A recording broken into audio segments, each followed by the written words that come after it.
This is Public Affairs, folks, and we have a great show because we have as our guest Charles Butler. He is what? He is a rogue intellectual warrior. Okay? I mean, this is somewhat of an oxymoron to find a black conservative. Would that be accurate, Charles? No, it's not, because black Americans are conservatives by nature. You got into this business in 1972. Who were your role models at that time that led you to support Richard Nixon? Jim Brown, the football player, James Brown, the entertainer, Sammy Davis Jr., Bill Russell, men that I considered real black men, very formidable black men. Okay, and right now, Charles does Red State Radio. You can find him on Red State. Is it redstatetalkradio.com? It is. Okay. You can find him there every day on the internet from 1 to 2 p.m., Monday through Friday. It's a talk show. You can call in. We're going to focus today on the city of Chicago. They have a few problems. There's too much violence. Education isn't what it should be. Fiscal issues galore, especially unfunded pensions. Economic development is said not to be spread, especially not equal in the South and West Side. Charles, is Mayor Lightfoot has been there now, May 20, roughly 8 weeks. Right. She said the first order of business is to get this city safe. Is she making inroads? Is 2 months too short a time to sell? Is the city any safer now than it was 2 months ago? Of course not. How come? Because the police department and Chief or Superintendent Johnson has to be able to deploy and implement police on the street. And they have to have a get tough policy. But when you have politicians who are pandering for votes, talking about criminal justice reform when people are criminals and should be in jail, and the police are saying the same thing. You know, they're saying, well, we arrest people on gun charges, and 2 days later or 24 hours later they're on the street. You arrest a guy for carjacking, serious offense, pull out a gun, carjack a guy. These people are on the street the next day. They did a story on that at Christmas time. I didn't know the carjacking was so prevalent downtown as I did a couple of years ago, talking to several police officers. So I thought we were safe downtown, and no, a lot of carjackings go on right downtown each and every day. But the problem is mainly South Side, West Side. When we hear, as we did about a year ago, of having on a weekend 74 shootings and 12 fatalities, most of those are on the South and West Side, right? No question, okay. And they always have been. In fact, when I first got on television, radio, I was on WVON in 2007. I did a segment every Saturday. At the time I was only on Saturdays, and I did a segment that more Chicagoans were dying, just Chicagoans were dying on a weekend than troops in Iraq and Afghanistan, which is true. And at that time I was castigated by Father Flager, Reverend Jackson, and other people who are basically enablers of criminals and criminal conduct and criminal behavior, and make excuses for these people instead of standing up for law-abiding citizens and Americans. So your show coined the phrase Chirac? That term, I wish I could take credit for that term. The listeners on my show, the listeners to my show, started calling it Chirac, and that was the thing for a long time. Of course. What year was that? That was 2007, 2008. Okay. The entire time I was there. VON. Yeah, in WVON. And in fact, I was the first person in this state to call for the National Guard to come to the city. Let's cut right to it. Okay. If you were there, if you were mayor, and you had a fair amount of control over the police force, Eddie Johnson was there, one, would you keep him, and two, what would you do? Well, I would turn Eddie Johnson loose to get out and do policing, and I would make police officers police criminals. What I've observed from police officers in black communities is they tend to avoid black criminals, and they prey on law-abiding citizens, people who are not dangerous people. That's what I've observed personally. And I think that police need to get tough with these criminals. They need to attack criminal gangs. Criminal gangs need to be identified as urban terrorists, and they need to be prosecuted under RICO Acts. Under the RICO Act and the RICO statutes. There is a judge in New York who did exactly what I said. He's prosecuting gang members as terrorists. That's what they are. So you go over to the U.S. Attorney for the Northern District, and you have a conversation with him, if you're the mayor, you're the police chief, and you say, we need to use RICO. That's Let's right. start going after.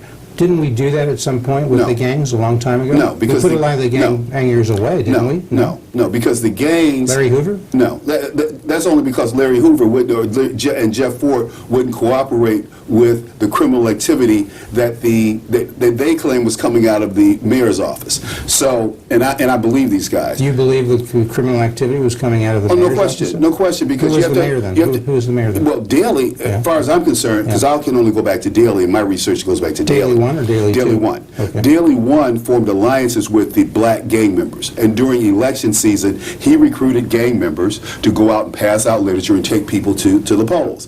And then the rest of the time, the criminals ran the community, ran the neighborhood. I've always detested that. Black people detest that. I do not understand why all of these people continue to support Democrats who give them a poor quality of life, and basically their neighborhoods are war zones. I declared that back in '07 on the radio, that these are war zones. By any definition, the South Side and the West Side is nothing but a war zone.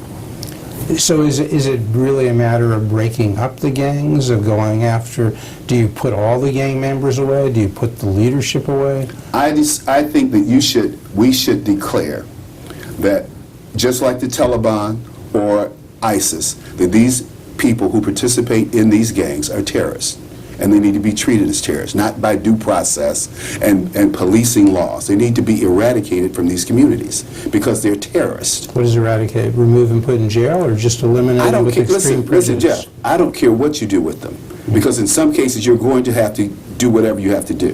The bottom line is, too many black people are living in fear, are living in danger, and nobody's paying any attention to that. They give more concern for the damn criminals than they do for the gang members, Well, than they do for the law-abiding citizens. Maybe I'm being dense. I'm not Okay. sure if the viewers are getting it.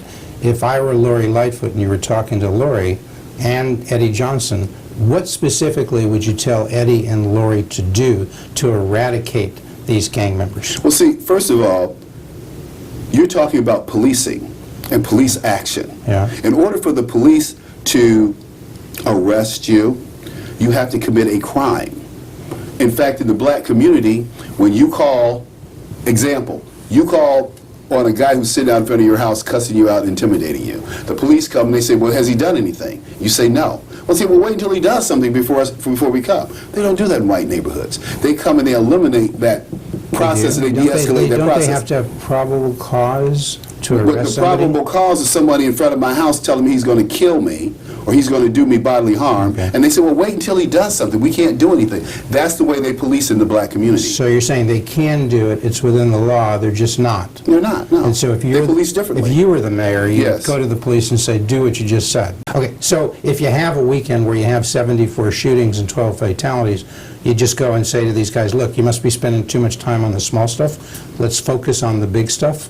Let's go arrest the guys and ladies before they kill somebody? Is that what you're saying? I think, Jeff, what we're missing here is you keep talking about policing action. Yeah. And I think this is beyond policing action. We live in a war zone. Okay, treat it like a war, and you're the commander-in-chief, and you got an army out there who happen to be policemen, and treat it like is that what you mean? No, you have to have, I would say, bring in special units. The National Guard. National Guard? You would and could bring be in the tra- National Guard? And could be trained. You would call up your friend But they Donald need- Trump and say, send the National Guard in? Donald Trump doesn't send in the National Guard, the governor does. But these people need to be The governor. trained. They need to have special training. And they need to go in and eradicate these gangs and these gang members. And that's the only way you do it. But instead, what they're trying to do is appease them. And you have to remember, if you don't believe what I'm saying, I have a copy of the front page of the Chicago Sun-Times, where the gang members are telling Jody Weiss, give us city contracts and we'll stop killing. Because the city used to give gangs city contracts. So when you say are they working together, are they colluding together? I've never been in a city where gang members and gangs were given city So contracts. cut that out. They're not your friends. They're not your allies. Go after them. Don't do business with them is what you're saying. Well, a black businessman can't get business, but so why can a gang member? Okay. How can the Latin Kings run the sanitation department? Just gangs in the take it to sanitation department? economic development. So people say, We have the shiny city, we have all the economic development in the shiny loop. Once we got to the south side and the west side, there's no economic development.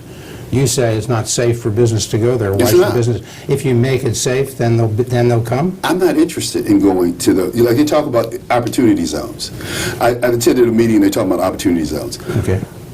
I'm not going to an opportunity zone. It's too dangerous, and why in the hell should I when I can go somewhere else that's clean, that's safer, and where people will come and do business with me? Well, if there are no taxes and it's safer, then you might try an opportunity I don't zone, think right? so. Not me. You don't think so? No. So how do you attract business out there? I don't know how you attract business out there, Okay. but that has been a function of the black community and black leaders, and we have too many pastors in black folks' business.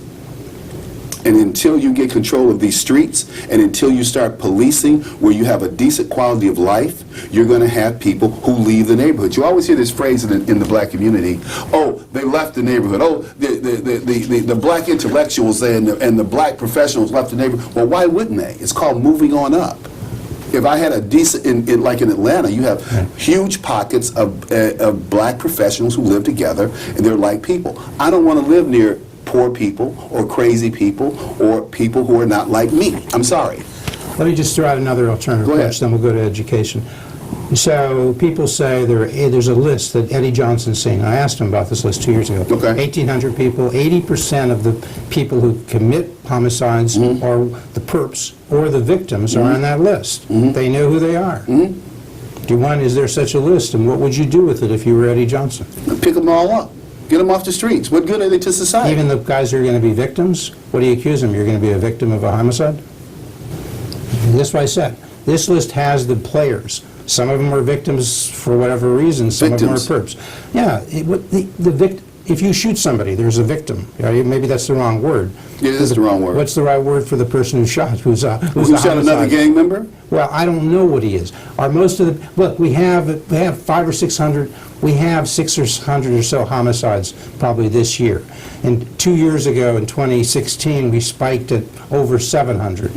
Okay, homicides. I don't know. We got something like 3,000 shootings. Now, what do you call those people? Shooters, victims? You got some other phrase? Well, every situation is different. You have Well, we gotta have a conversation here. You have gang-on-gang shootings, Okay. and then you have innocent people being shot. Okay, so pick them up, those 1,800, talk to them, do something, try to get the guys who should be in jail, or ladies, off. If they shouldn't be, Off the you let street. them go. But have the conversation, right? Or commit the interrogation, or whatever you want to call it. Commit the action. Time for talk is over. Okay. People are dying. Yeah, okay. I called for this back in '07. How many people have died since '07? Have you ever said this to Eddie Johnson or Lori Lightfoot? I've said it to Superintendent Johnson, yes. What did he say to you?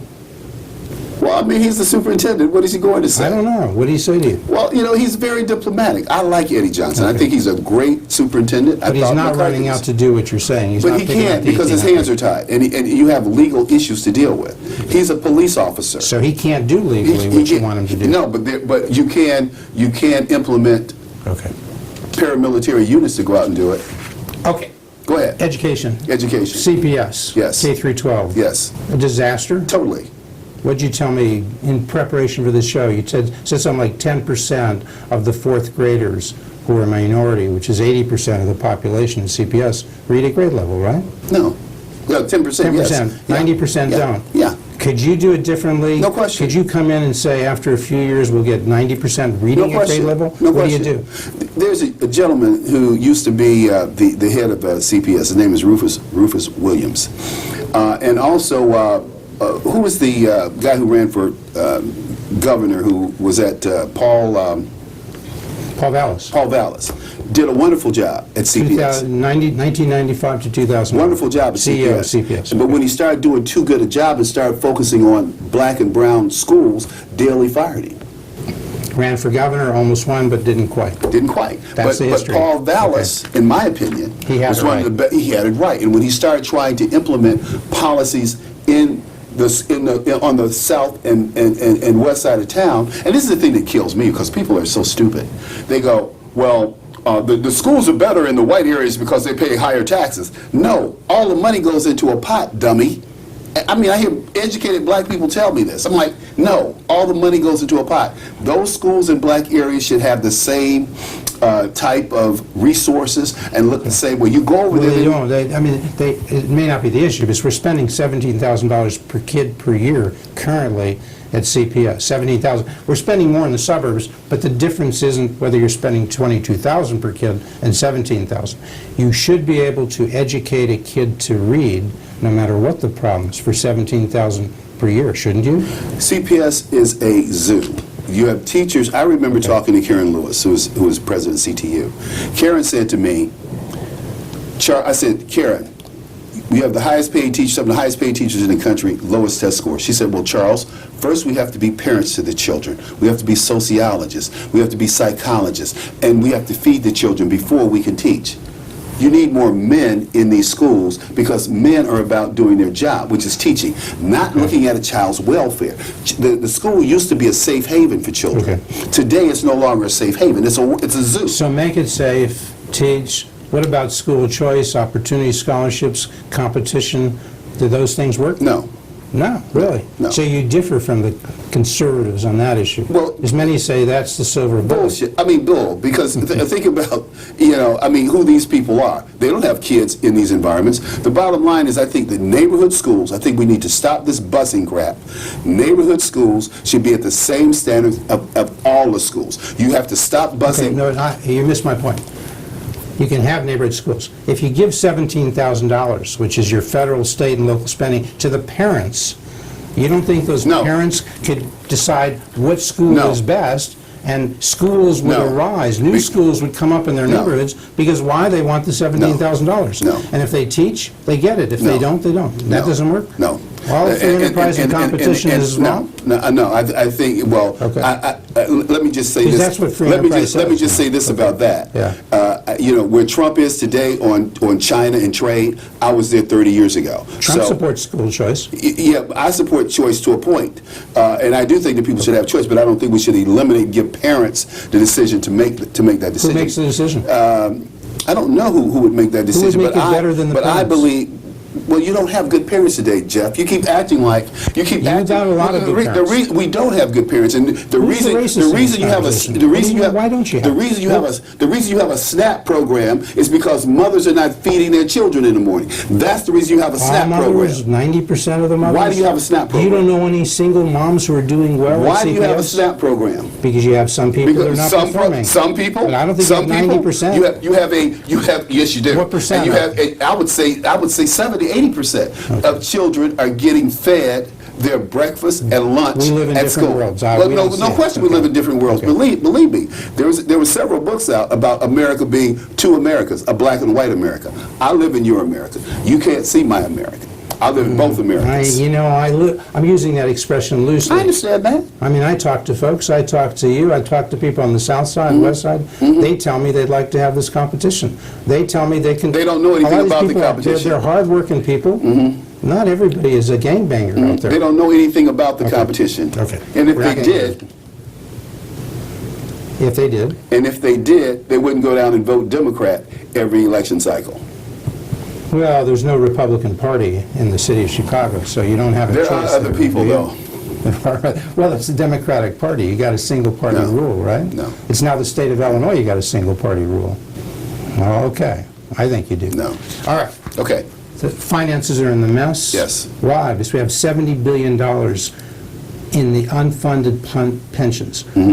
For the fire department, the police department, the city employees basic, the labor, those four funds. If you look at Moody's, it says $42 billion. The city says $28 billion. I don't know that it matters. 28, 42, you're in trouble. CPS, they exclude. Why? That's a part of the city of Chicago. You bring that in, that's another $24 billion. You're up to $70 billion. Right. You're not going to be able to pay that back. You're not going to be able to fund it. You don't got taxes enough. You couldn't tax the community. The only thing you can do is amend the Illinois Constitution, give the city the power to reduce pension benefits. Right? That's Do you disagree with anything I said there? No, I don't disagree. Okay. But I don't think it's going to happen. Yeah, because the unions are too powerful and nobody's going to stand up to them. Is that right? This is true. Okay. So we don't have a solution. We'll have to wait and see, although some people are starting to say that who previously didn't. Amend the Constitution. I think Rahm Emanuel said that. I mean, for Rahm to say that, that's quite a change. He's a Democrat in good standing. he's got union support, right? He does, Okay. or did. So maybe there's hope. Maybe you could persuade, and if you believe that, and you walked over to Larry Lightfoot, you might be able to persuade What I Larry. believe is that if you really want to start funding these pensions, I presented a way to do that, and that is to put insurance policies and insurance on pensioners and people who are active in the system, put it on their lives, and you pay part of the face value to the pension and part to the family, and walk away. And that's how you're going to fund this thing. You're not going to fund this thing on the back of taxpayers. Not going to happen. Right. Say that one more time. You take insurance premium of benefits and you pay, say, 70% to the pension, and you give 30% to the family. Insurance benefit? What do you mean insurance benefit? Well, you take out a life insurance policy on the employee. Oh, you take out a life insurance policy on the employee.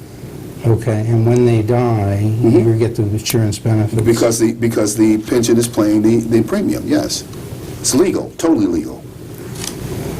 Well, you know, it's going to be a pretty expensive, it depends on their age, as you know. So it's, and you're a financial advisor, so if they're 50 years old or 60 years old, you're going to pay a pretty high premium if you're going to collect much in 5 or 10 years. Not really. No? No.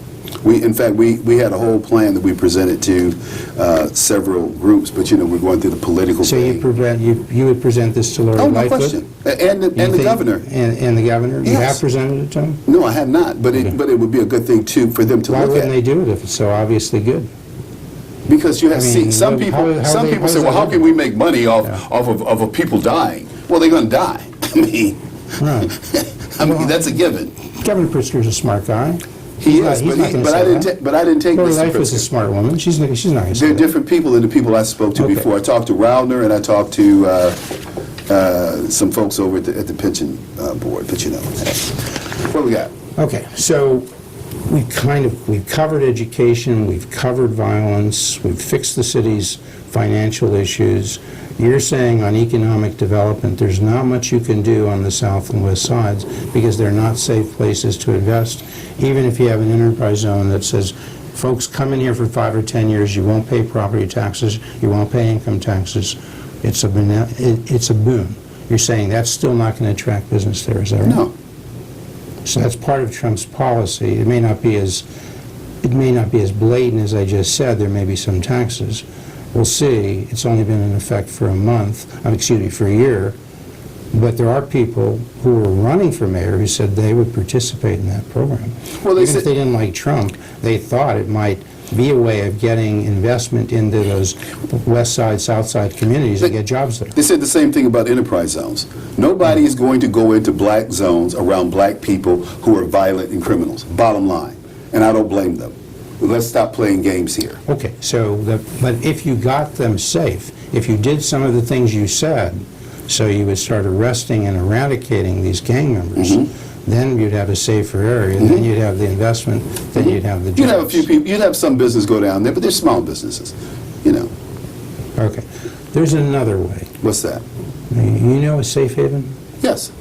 Okay. I know everybody You know over those there. folks there? I You do. know Nellie Vasquez Yes, Rowland? wonderful person. Husband Brian? Wonderful people. What do they do? Well, they take Is that it. a way out? What do they do, and is that a way I'm out? talking about real money, man. I'm talking about real jobs paying real money. No, And you- just tell me what they do. and then Well, we'll they bring in. Tell the viewers what they do. They take in vets, they take in homeless, they train them, they give them places to stay, help them get on their feet, they give them housing. They're a great organization, totally, a wonderful Because organization. they don't give it to them forever. No. They've got 3 months to get their Yeah, stuff together, no right? question. And they say they're holistic, so they don't just say, go find a job. Exactly. We're going to help you with the place to live. Yep. We're going to help you have ID. You're Yep. going to get a driver's license. You're going to be mentally healthy, Wonderful group. physically.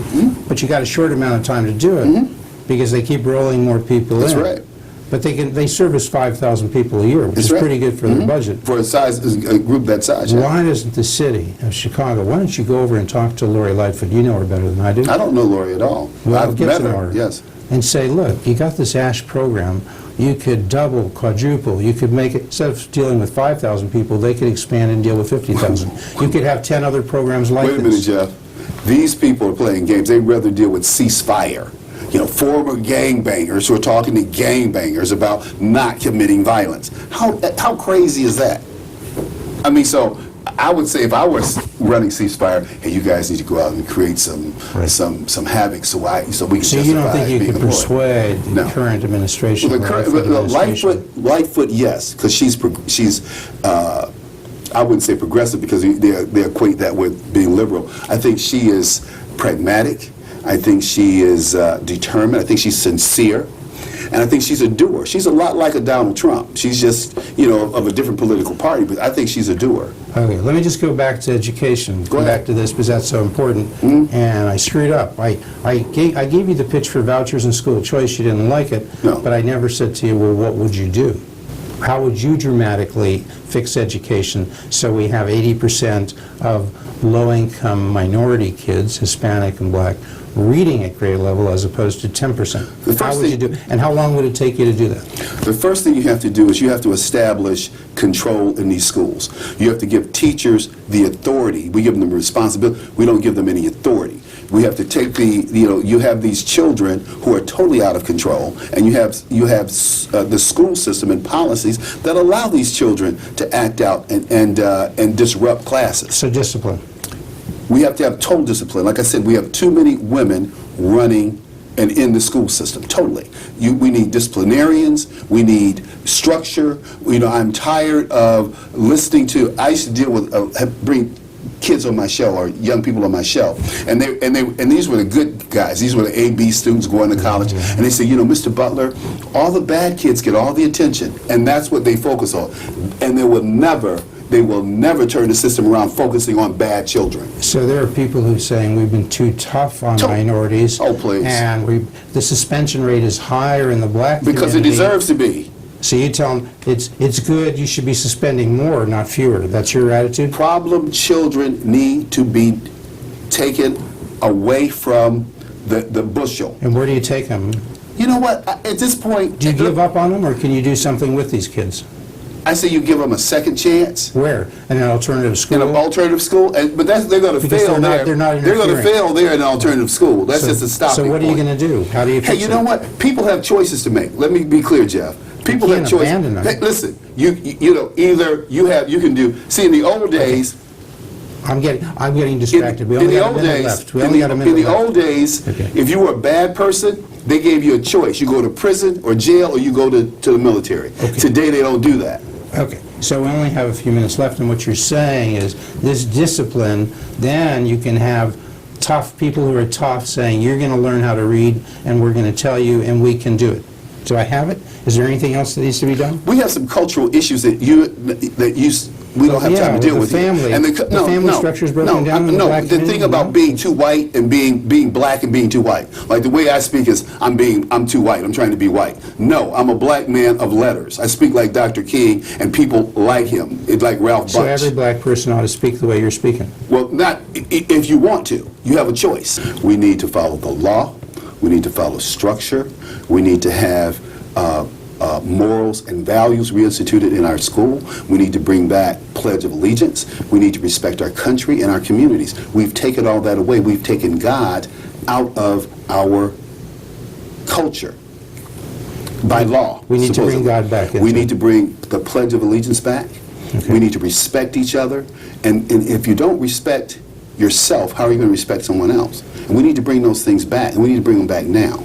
Especially as to solving the problem of education in the inner city and violence. Those things you just mentioned, that's what you need to deal with education. That's what you need to deal with violence. Respect. Respect. In the inner cities, in the black, Hispanic, low-income communities. Mm-hmm. Okay. Thank you so much. You're welcome. Thank you for having me. Charles Butler. Public Affairs very much thanks Residco, our sole corporate underwriter, for helping to make the production of this show possible.